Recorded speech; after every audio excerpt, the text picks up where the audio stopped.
मी इरा जोशी फाटक साहित्य छाया या डॉक्टर छाया महाजन यांच्या यूट्यूब चॅनलसाठी त्यांचा ललित गद्य सहचर्य आपल्यासाठी घेऊन आले आहे। या लेखात मॅडमने अगदी सहजतेने समाजातील वाढत चाललेल्या स्वकेंद्रिततेकडे आपलं लक्ष आकृष्ट करण्याचा प्रयत्न केला आहे। तर बघूया लेख सहचर्य।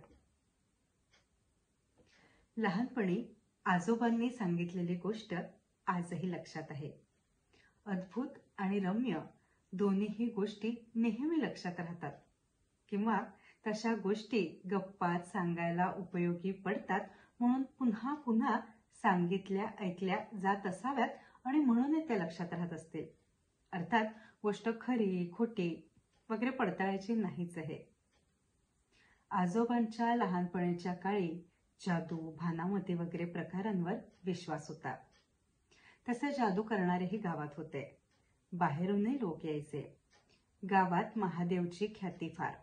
तो पट्टीचा जादूगार म्हणून पंचक्रोशीत नावाजलेला होता। तसा अतिशय रागट म्हणूनही तो प्रसिद्ध होता। त्याच्या या स्वभावामुळे कोणी त्याच्या नादाला जायचे नाही, सगळे टरकून असायचे। एकदा बंगालमधून 2 जादूगार गावात आले। त्यांनी महादेवाला आव्हान म्हणून एक प्रयोग केला। महादेव लोहार होता, गाडीवर आरी बसवत होता। तोच त्याचे पोट अचानक फुगायला लागले। काम मध्ये सोडता येईना, त्याने डोळे मिटले आणि फुगणाऱ्या पोटाचे रहस्य जाणून घेतले। हाताखालच्या मुलाला म्हणाला, समोरच्या खांबावर खिळा ठोक। पोरानं खिळा ठोकला। खिळा ठोकताच पोट ओसरू लागले आणि ठोकलेल्या खिळ्याच्या जागेवरून पाण्याची धार लागली। काम संपवून महादेव त्या बंगालच्या जादूगारांपुढे येऊन उभा राहिला। त्या दोघांना पाहून हसला, धोत्राची एक चिंधी फाडली, फुंकर घालत त्यांना म्हणाला, धर।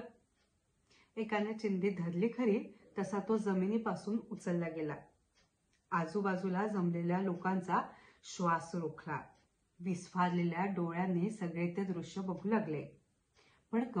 पण गंमत म्हणजे वर चाललेल्या तरुणाच्या चेहऱ्यावरचे भय थोडे वर उचलले जाताच वाढले असले तरी त्याने खाली उभ्या असलेल्याला खूण केली। हात पुढे केला, त्याने हात पकडला। आता दोघेही वर चालले। गावाचे प्रमुख तोवर तिथे आले। त्यांनी महादेवची समजूत घातली, राग आवरायला लावला, दोघांनाही खाली आणण्यासाठी विनवणी केली। तेव्हा कुठे महादेव शांत झाला। दोन्ही तरुण खाली जमिनीवर आले। त्यांनी महादेवाला अगदी साष्टांग नमस्कार घातला, चुकीची माफी मागितली। पण महादेवाचे सोबत आभारही मानले। म्हणाले, आम्हाला वरून पृथ्वी बघण्याची संधी तुमच्यामुळे मिळाली। तो अनुभव दिल्याबद्दल आभार। आज ही गोष्ट आपल्याला खरी वाटणार नाही, पण विज्ञानाच्या प्रगतीकडे पाहता हे अशक्यही नाही। कार्टून टीव्हीवर या प्रकारच्या फिल्म्स दाखवतात। हॅरी पॉटर शिवायही अॅनिमेशन आहे।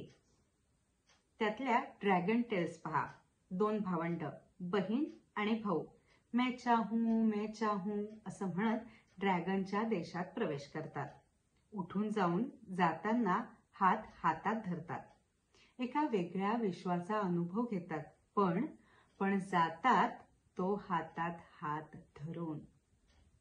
या कथांमधला अद्भुततेचा भाग सोडला तर जाणवते की आनंद असो दुःख वा भय, दुसऱ्याला बरोबर घेऊन जाण्याची इच्छा। जगण्याचा अनुभव मी घेणार असेन तर तो दुसऱ्यालाही मिळावा या इच्छेची, सहभागाची।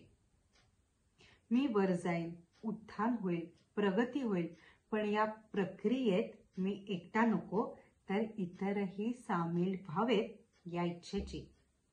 या इच्छेतूनच समाजाची निर्मिती झालीय। स्वसंरक्षण ही एकमेव बाब समाज निर्मितीसाठी पुरेशी नाही। या निर्मितीसाठी लागणारी भावनिक बाजू ही सहचर्याची आहे, सहभागाची आहे, भावनिक देवाणघेवाणीची आहे। सहभावना तर आहेच, पण सहवेदना आणि सहसंवेदनेची आहे।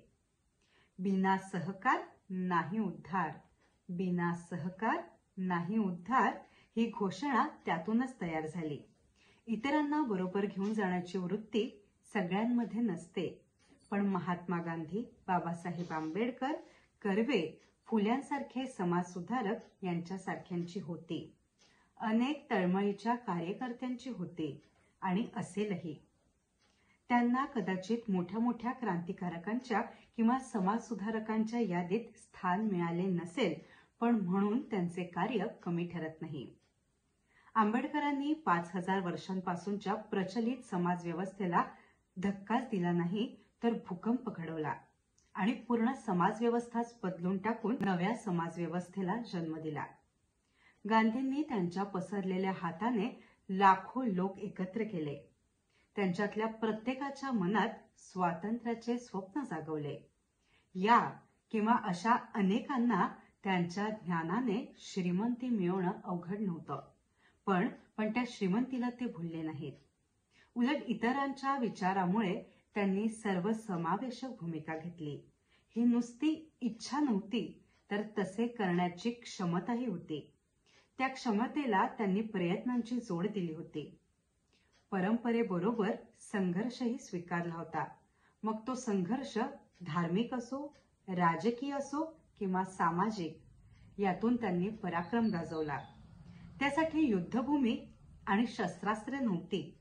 सामान्यपणे जगताना सामाजिक, राजकीय पार्श्वभूमी हीच ती युद्धभूमी. म्हणून एखादाच राजाला मुकुट मिळतो, तसा त्यांच्या एकट्याच्या डोक्यावर विजय सन्मान त्यांनी कधी मिरवला नाही.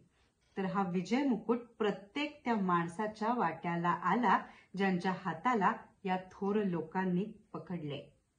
आज प्रत्येक माणूस प्रगतीसाठी, उन्नतीसाठी, विकासासाठी धडपडतोय, पण केवळ स्वतःच्या. आपल्याबरोबर इतरांना घेऊन चालावे, त्यांनाही गरिबी, लाचारीच्या किंवा जाती धर्माच्या विळख्यातून बाहेर काढावे असे क्वचितच दिसते. स्वार्थाचा पल्ला भारी झालेला दिसतोय. मी, मला, माझा ही वृत्ती वाढली आहे.